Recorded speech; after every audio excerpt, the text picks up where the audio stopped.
He always thought rules on the Helios Ark were simple. Follow orders, stay out of trouble, and never interfere with alien diplomacy. But this new rule felt different. Daniel Brooks kept rereading the message on his tablet, hoping the words might change. They did not. The order was clear. He was forbidden to meet the alien diplomat's eyes. Daniel sat alone in the dim office, trying to understand why Command would send such a strange warning. The Helios Ark had hosted many alien species before, but nothing like this. People whispered about the new arrival, but no one had any real information. Some said anyone who looked at her collapsed instantly. Others claimed she could read human thoughts by seeing their eyes. Most likely, Daniel thought it was just fear exaggerating the unknown. Even so, the message came from the highest level, and that meant something was wrong. He leaned back in his chair and rubbed his forehead. Daniel was not a high-ranking officer or a special negotiator. He was simply a liaison who handled basic communication tasks. He had never been important enough to receive unusual warnings. So why now? Why this rule, delivered personally from the director of the station? Outside the window, shuttle lights moved across the dark void, drifting toward the landing bay. The alien ship had arrived hours ago, and the entire station felt tense. Every hallway seemed quieter. Every worker moved with careful steps, avoiding unnecessary conversations. No one wanted to be noticed by the incoming diplomat. Daniel stood and walked toward the corridor, needing to clear his mind. The hallway lights glowed with a soft blue tone, guiding him forward. He caught the sound of distant conversations, hushed and nervous. As he passed the break room, he heard two technicians speaking. "Did you hear what happened on Vega Station?" One whispered. "Yeah." 3 officers collapsed just from being in the same room with her. They said her eyes glow like burning silver. Daniel paused for a moment, hoping they might reveal something useful. But the rest of their conversation dissolved into wild rumors. He sighed.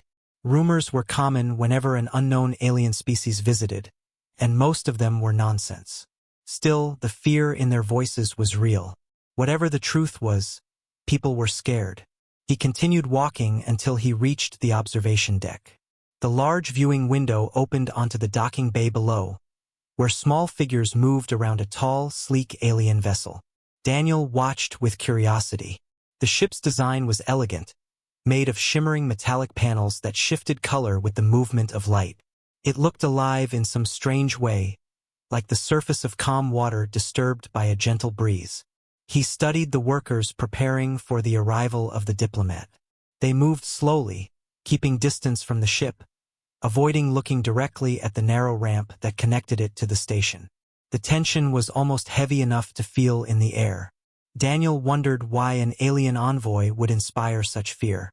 Diplomats usually brought messages of peace, negotiation, or cooperation. But something about this one, something no one would explain, had turned the entire station cautious. Just then, Daniel's tablet buzzed again. Another message. He tapped the screen, expecting a routine update, but instead saw a direct order addressed only to him. His heart tightened as he read it. Report to Command Room 3 immediately. Do not speak to anyone on the way. Follow instructions without delay. Daniel swallowed hard. Orders like that were rare, usually reserved for emergencies. He turned away from the window, trying to keep his breathing steady. As he walked, the hallway seemed longer than before, and every step echoed faintly. He wondered what he had done to earn such attention.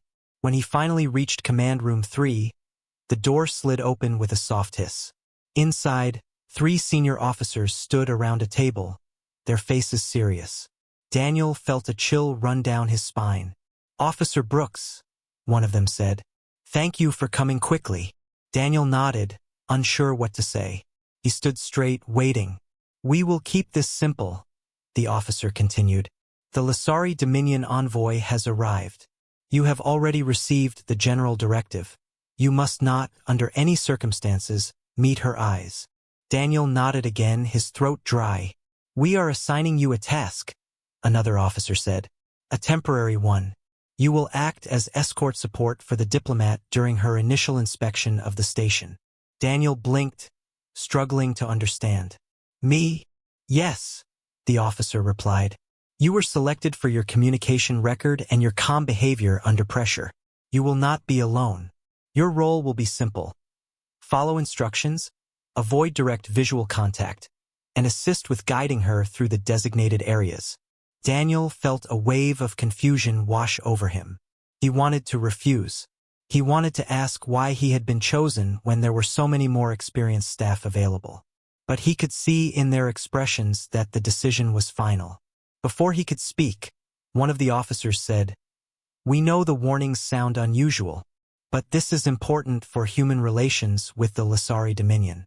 If this mission goes well, it may lead to a major alliance." Daniel nodded slowly, though his mind felt far from calm. An alliance was a big deal, but why choose him for something so delicate? The officer gave him a firm look. "Do your best, Brooks. And remember, do not meet her eyes." Daniel left the room with the strange weight of responsibility settling over him. The corridor seemed even quieter now. He wondered what the diplomat would look like, what kind of presence she carried, and why her eyes were dangerous enough to inspire such fear. He tried to steady his breathing as he walked. Tomorrow he would meet her. He did not know what would happen, but he knew one thing for certain. The warning was not a suggestion. It was a command. Daniel barely slept the night before.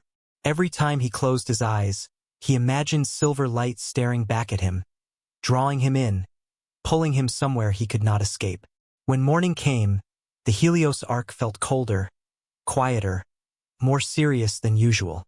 Even the usual background hum of machines seemed softer, as if the entire station was holding its breath. He walked toward the docking bay with slow steps, trying to keep his thoughts steady. Today he would meet the alien diplomat. Not directly, not face-to-face, and certainly not eye-to-eye, but he would be close enough to sense her presence. That alone made his stomach tighten. As he approached the bay, he noticed groups of officers clustered near the walls, speaking in low voices. Their expressions were tight with worry. Daniel wondered if any of them had seen the diplomat already. Based on their reactions, it seemed unlikely. Most people were avoiding even the chance of crossing her path. When he reached the entrance doors, 2 security guards stepped aside to let him through. One of them gave him a sympathetic look, as if silently apologizing that he had been chosen. Inside the docking bay, cold air brushed against Daniel's face. The chamber was large and open, filled with cargo crates, equipment racks, and glowing status screens. At the far end stood the Lysari ship, tall and smooth, shaped almost like a curved blade.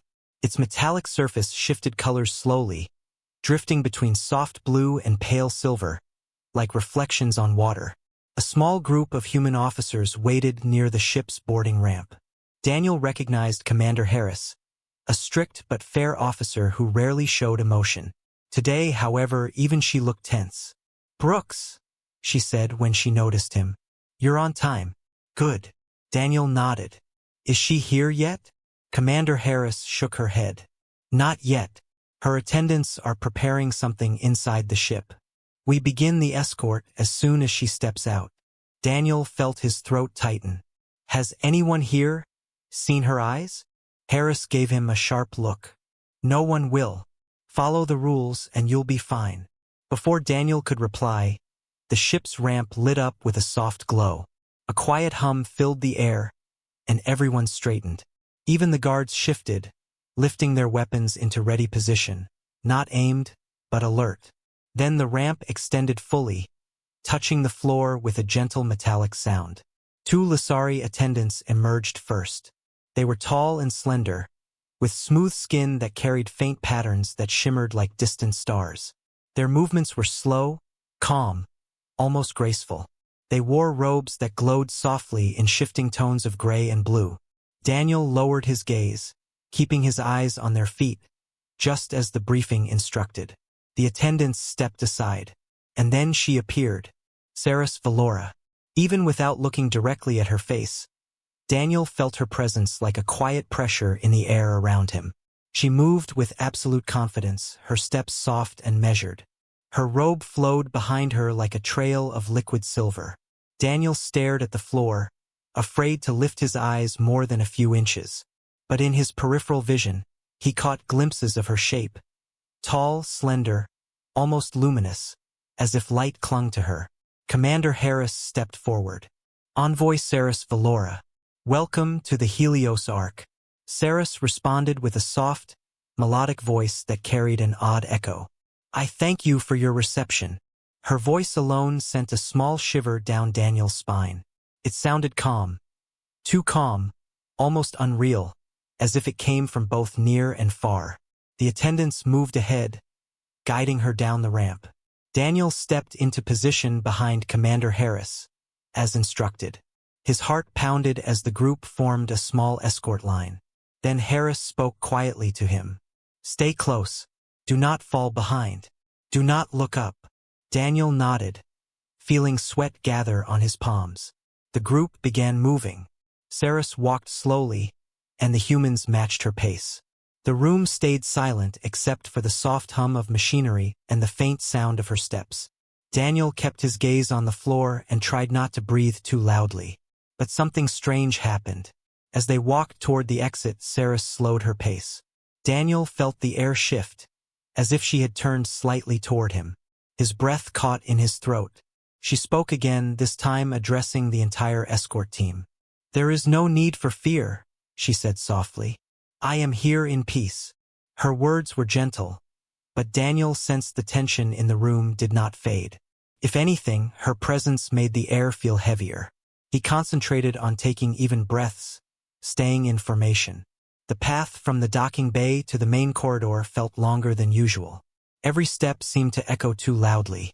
When they finally reached the end of the bay, Commander Harris paused and turned slightly toward Seris. We will begin the guided inspection shortly, she said.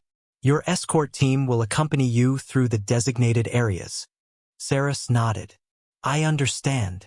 And then, for a brief second, Daniel felt something he couldn't explain. A faint warmth, like distant sunlight, brushed against the edge of his vision. He froze. Was she looking at him? He dared not lift his head to find out. The sensation faded quickly, leaving Daniel unsure whether he had imagined it. Commander Harris motioned for the team to continue. Daniel followed, trying to steady his breathing once more. The diplomat had arrived. The warnings were real, and Daniel had a feeling the hardest part had not even started yet. Daniel followed the escort team through the corridor, trying to keep his nerves under control. The presence of the alien diplomat made every step feel heavier. Even without looking at her, he could sense her close by. It felt like walking beside a quiet storm, silent, calm, but powerful enough to sweep everything away. They moved slowly until they reached a short hallway that connected to the station's main diplomatic wing. Commander Harris lifted her hand, signaling the group to stop. Team, hold position, she said in a steady voice. Daniel stood still, keeping his eyes on the floor. Seris Valora remained silent behind the attendants. Her calmness made Daniel even more uneasy. Everyone else seemed tense and rigid, but she did not show any sign of worry. Harris tapped her wrist console. A small screen lit up with an incoming message. She read it, her brow tightening. Brooks, she said suddenly. Daniel felt his stomach drop. Yes, Commander? Step forward. Daniel hesitated but obeyed. His steps felt stiff as he moved to her side. Harris lowered her voice. You are receiving an update to your assignment. Daniel blinked. An update? Yes, Harris said. Command wants you to serve as the primary escort for Envoy Valora during today's inspection. Daniel felt his heart pound faster. Primary? Harris nodded. You will walk closer to her than anyone else. You will handle communication, guide her through the tour, and respond to her requests. I will oversee the operation, but you are the direct liaison. Daniel stared at the floor, frozen. Commander, I don't understand. I'm not trained for this. There are officers with more experience. Harris cut him off. This is not up for debate, Brooks. Command chose you. They did not offer a reason, and I did not ask for one. Daniel swallowed hard. His palms were damp with sweat. Why him? Why choose someone with ordinary skills, someone who had never handled a high-risk diplomat before? He took a slow breath. Yes, Commander. Good. she said. Remember your training. Keep your eyes low. Speak clearly. Stay calm. But Daniel did not feel calm at all. Before he could steady himself, Commander Harris turned slightly toward the Lysari diplomat. Envoy Valora, she said. This is Officer Daniel Brooks. He will serve as your primary escort today. Daniel kept his eyes on the floor, but he felt the air shift soft, warm, almost like a gentle breeze.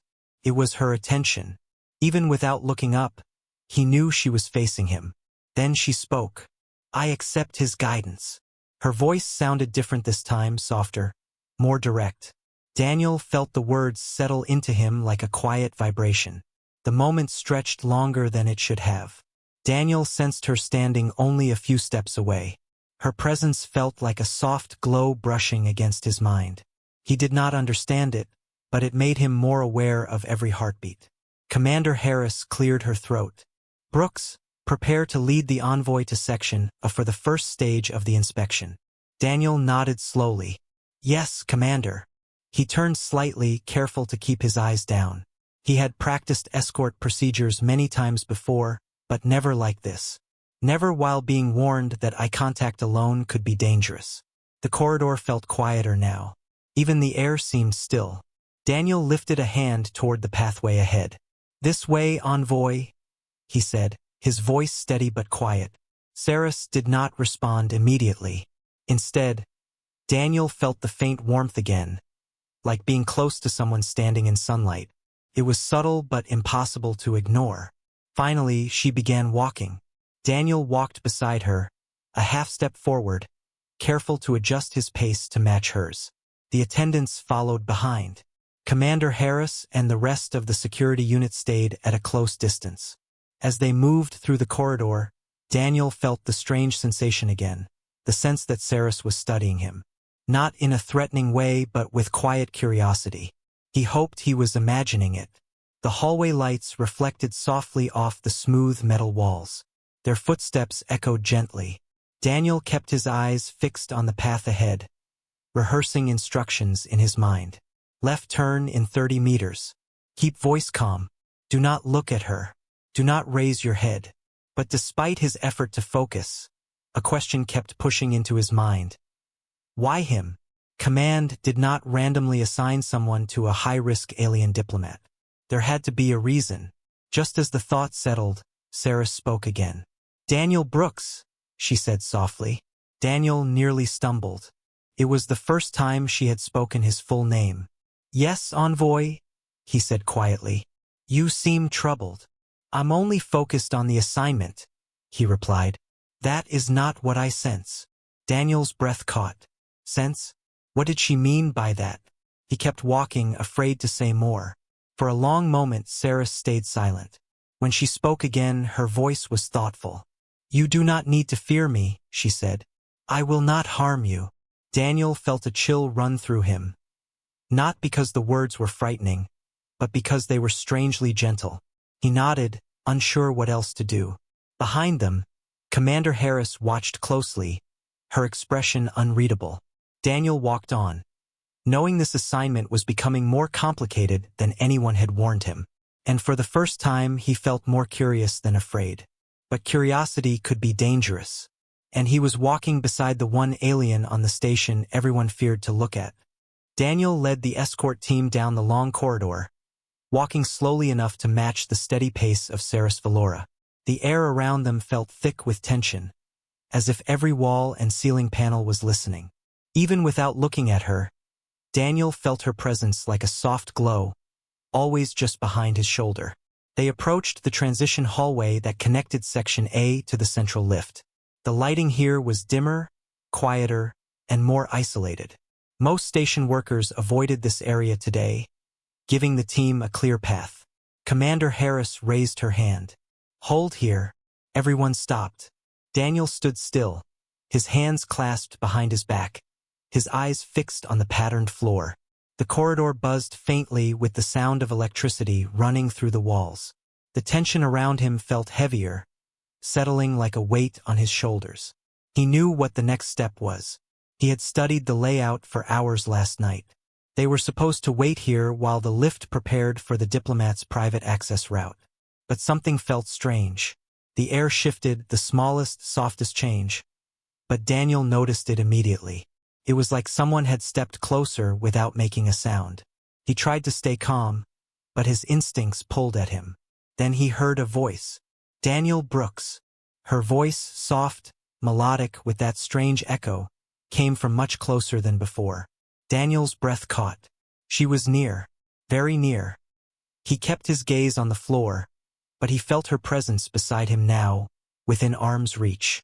I am here, envoy, he said quietly. She didn't respond at first. Instead, there was silence, deep and strange, as though the entire corridor had gone still.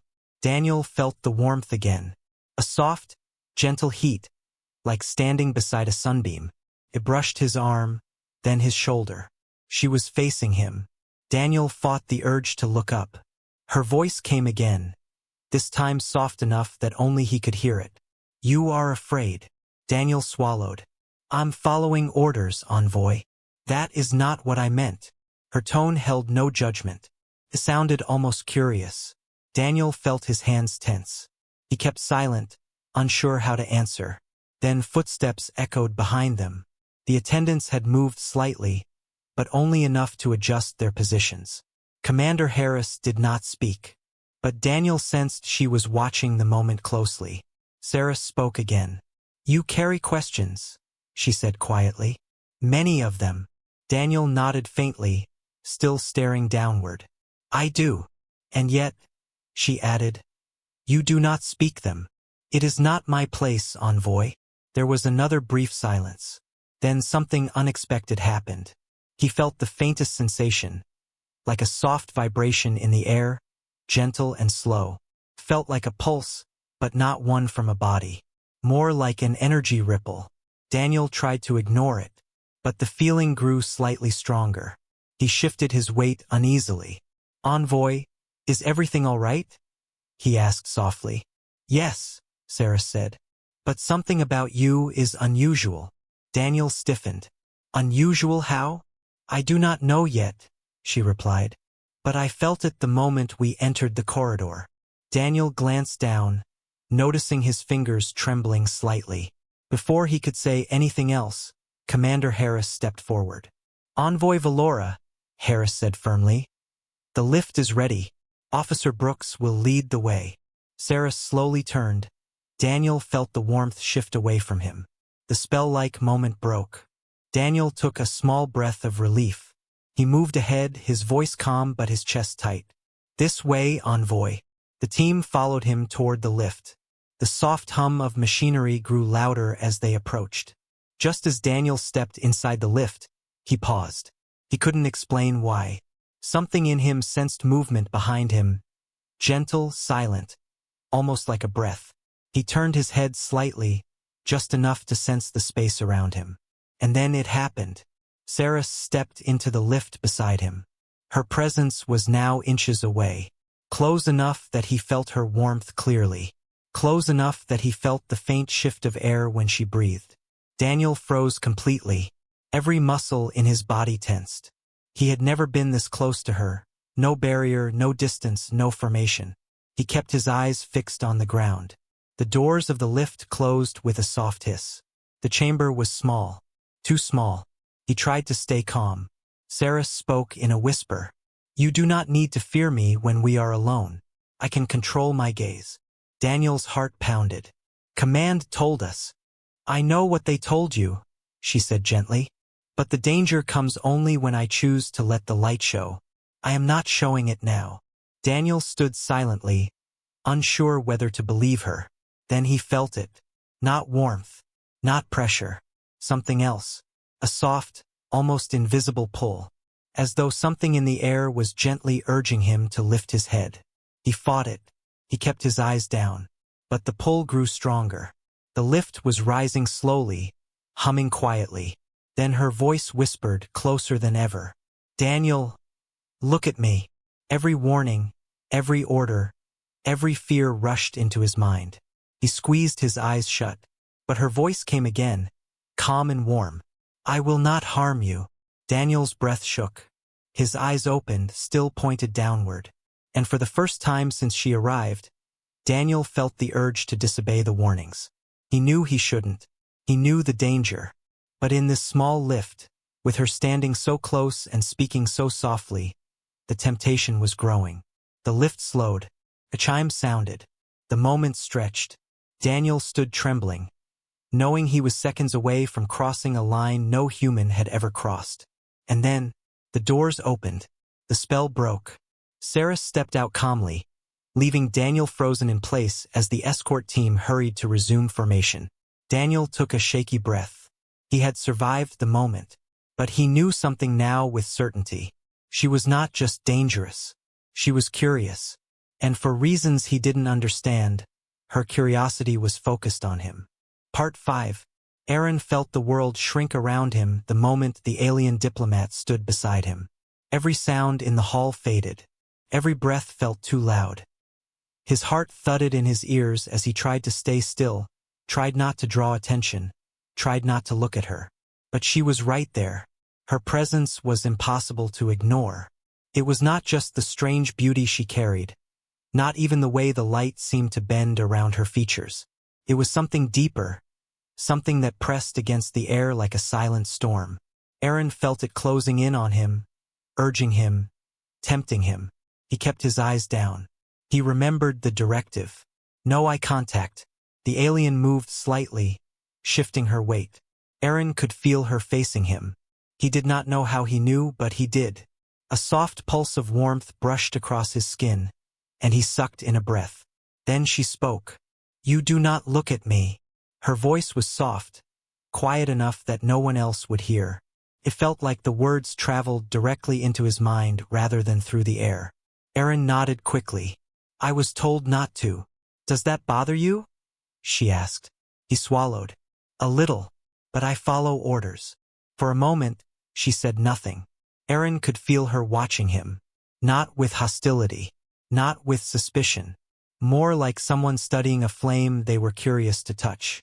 You are different from the others, she said. Aaron did not know what to say. He kept still, his hands by his sides, trying to appear calm even though every muscle in his body felt tense. The alien stepped a little closer. His breath caught. I can sense fear, she continued. But yours is not fear of me. It is fear of what will happen if you disobey. Aaron hesitated, then nodded. Yes. Interesting, she whispered. He felt something delicate and warm touch the side of his arm. He did not dare move. It was her hand, light, cool, almost shimmering against his skin. The contact was brief but intense. When she pulled her hand away, his skin tingled. You were told not to look at me, she repeated. But what if I told you to? Aaron's chest tightened. I don't know. Would you obey me? She asked. He took a shaky breath. I'm not sure. She made a soft sound he could not identify. It was not a laugh, but it carried something like amusement. You humans are so careful, she said softly. But carefulness does not always protect you. Aaron's pulse quickened. What do you want from me? Not fear, she replied. Not obedience. I want to see something else. Something your people hide under rules and warnings. Aaron forced himself to ask, see what? She leaned closer, so close he could feel the subtle coolness of her presence. Her voice brushed the edge of his ear. Your truth. A chill ran down his spine. Before he could answer, a loud voice echoed through the hall. Diplomat Lyra, the council is waiting. The alien straightened. The moment between them broke like thin glass.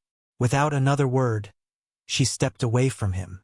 But just before she turned, Aaron felt her energy shift again. She was still watching him, still waiting. He kept his gaze on the floor. Even so, he could feel her attention like a faint glow lingering in the air. As she moved toward the council doors, Aaron finally exhaled. His hands trembled slightly. His chest still felt tight. He had not looked at her. But somehow, it felt like she had seen right into him anyway. Part 6. Aaron tried to calm his breathing, but the air still felt thick around him. The moment with the alien diplomat lingered in his mind like a shadow he could not shake off. He stood quietly at his post, trying to look normal, trying to look like nothing unusual had happened. But something had changed. He kept feeling small waves of energy brush against him. They were soft, almost gentle, but impossible to ignore. It was like someone was watching him even when his eyes were lowered. Across the hall, the council meeting had begun. The large doors closed behind Lyra and the other delegates. Guards stood on both sides, still and serious. Yet Aaron felt as if he alone was caught in a separate world. He replayed her voice in his mind. Her questions. Her touch. Her presence so close it made his skin feel warm and cold at the same time. Her last word echoed inside him. Truth. Aaron did not understand what she meant. Why would an alien diplomat care about his truth? Why single him out? He was no one important. Just a guard with basic training and simple orders. He tried to steady himself. He needed to focus. He needed to stay professional. Minutes passed. Then more. The hall stayed quiet except for the faint sounds coming through the doors. Aaron listened, but he could not make out any words. A soft sound broke the silence. A guard beside him whispered, "You look pale. You okay?" Aaron straightened quickly. "I'm fine." The guard nodded, but looked uncertain. "That diplomat. She stood too close to you. You know what they said about making contact." Aaron swallowed. "I know. Did she talk to you?" the guard asked. Aaron hesitated. His mind raced. If he said yes, he risked trouble. If he said no, he would be lying. And lying might be dangerous too. He shook his head. Nothing important. The guard stared at him for a moment, then turned away. But Aaron could feel suspicion settling in the air. He tried to ignore it. Another wave of energy brushed past him. Stronger this time. He stiffened. Came from behind the closed doors. From her. He did not understand how he knew that. But he did. The feeling grew. Pressed lightly against his thoughts. Not painful. Not frightening. Just present. Aaron closed his eyes for a second. A faint whisper drifted through his mind. "Do not be afraid." His eyes snapped open. He looked around. No one else seemed to react. No one heard anything. His pulse hammered in his chest. The whisper came again, softer than before. "You are connected to me now." Aaron forced his breathing to slow. He tried to push the voice away, but it clung gently to the edges of his thoughts. He whispered under his breath, "What do you want from me?" There was no answer. The energy faded. For a long moment Aaron stood frozen, afraid to move, afraid to speak again. His mind felt strange, like a door had opened inside him and he had no way to close it. The council doors finally opened. Light spilled into the hall. Delegates stepped out, talking quietly among themselves. Human officials bowed politely. Alien envoys moved with calm, careful steps. Then she appeared. Lyra walked out slowly, her gaze focused straight ahead. Her posture was calm, her expression unreadable. But Aaron felt her presence lock onto him the instant she stepped through the doorway. He looked down quickly. Her steps came closer. His heart thudded harder with every sound. She stopped near him. For a moment, neither of them moved. The world around them kept turning. Voices, steps, movement. But Aaron felt as if everything had paused. Then he felt her hand brush lightly against his sleeve. Just a whisper of contact. His breath caught.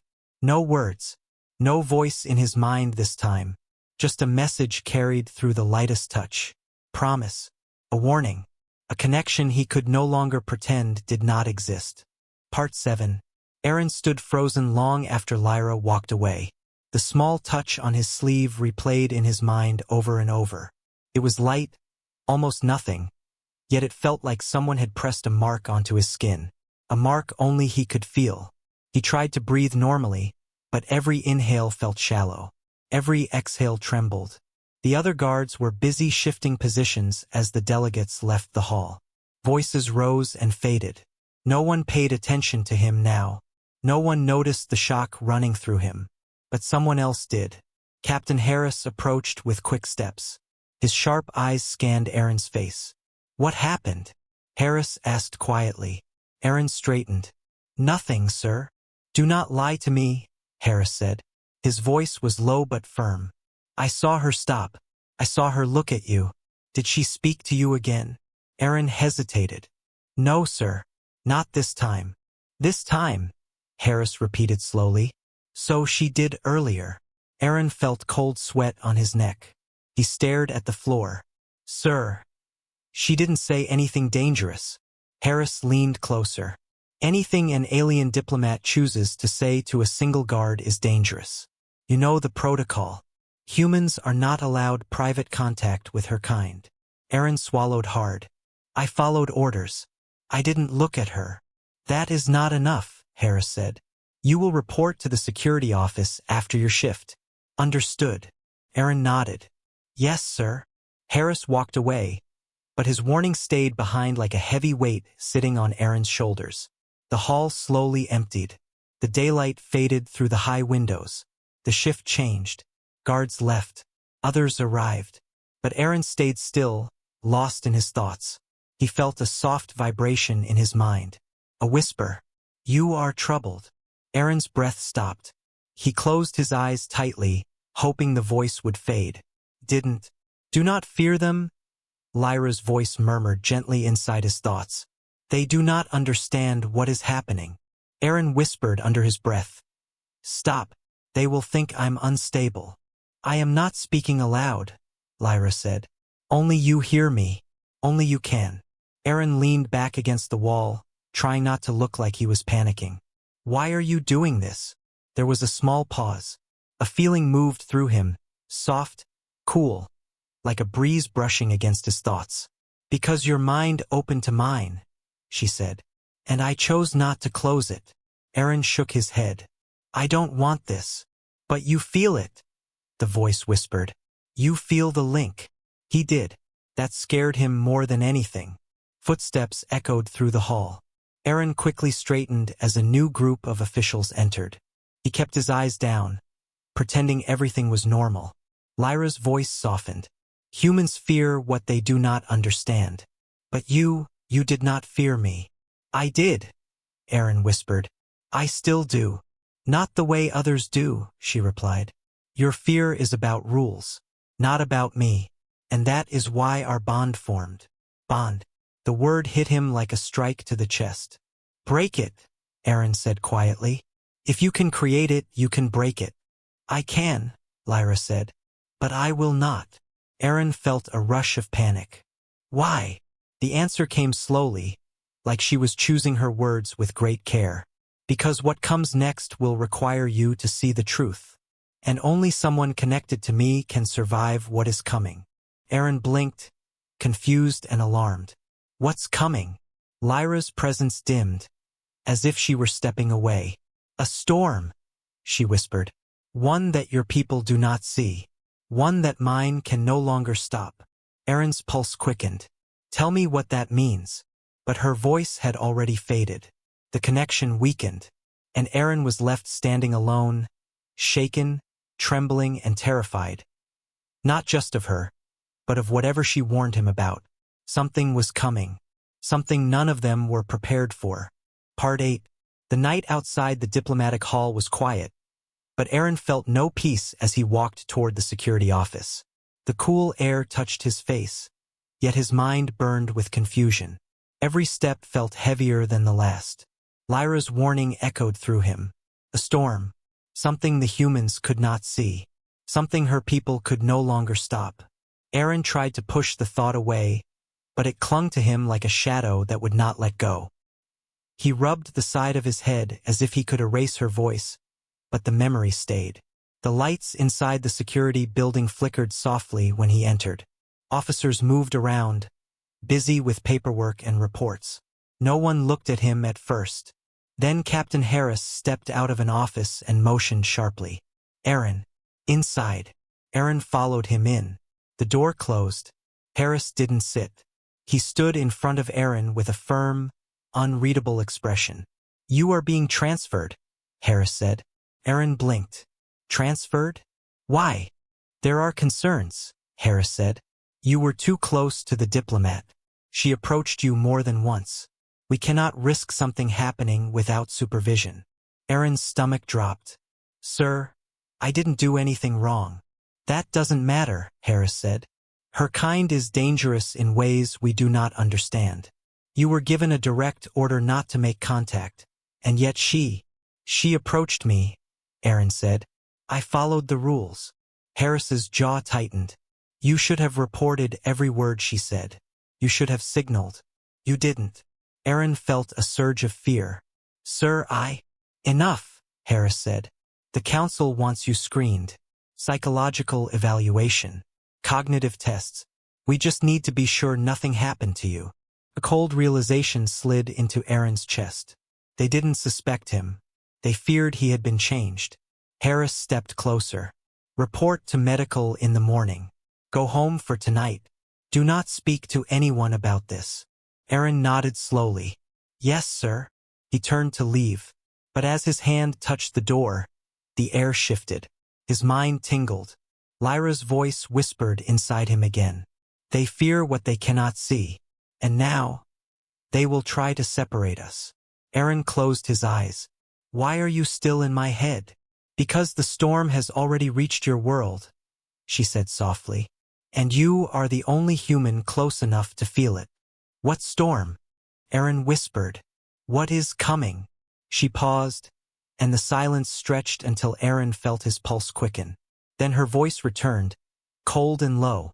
A force that will tear through your systems. A power seeking to rewrite everything it touches. It begins on the outer colonies. It will spread. My people cannot stop it alone. Aaron felt his breath catch. What does that have to do with me? You are the link, she answered. Your mind is open. You heard me. You felt me. You connected when others pulled away. That makes you the only one who can warn them, and the only one they will refuse to believe. Aaron's heart thudded painfully. This is everything I didn't want. I just wanted to follow orders. I know, Lyra whispered, but fate rarely listens. The connection dimmed again. Aaron leaned against the wall, shaken. His future, his situation, his safety, everything was slipping out of his control. He walked out of the security building and into the night. The air felt colder now. The world felt different, like something unseen was pressing in from the stars. As he reached the edge of the courtyard, a soft vibration reached his mind one last time. I will return to you soon, Lyra's voice said. And when I do, you must choose who you stand with, your people or the truth. The presence faded completely. Aaron stood alone in the silent night, staring up at the sky. The stars looked the same, but he knew better.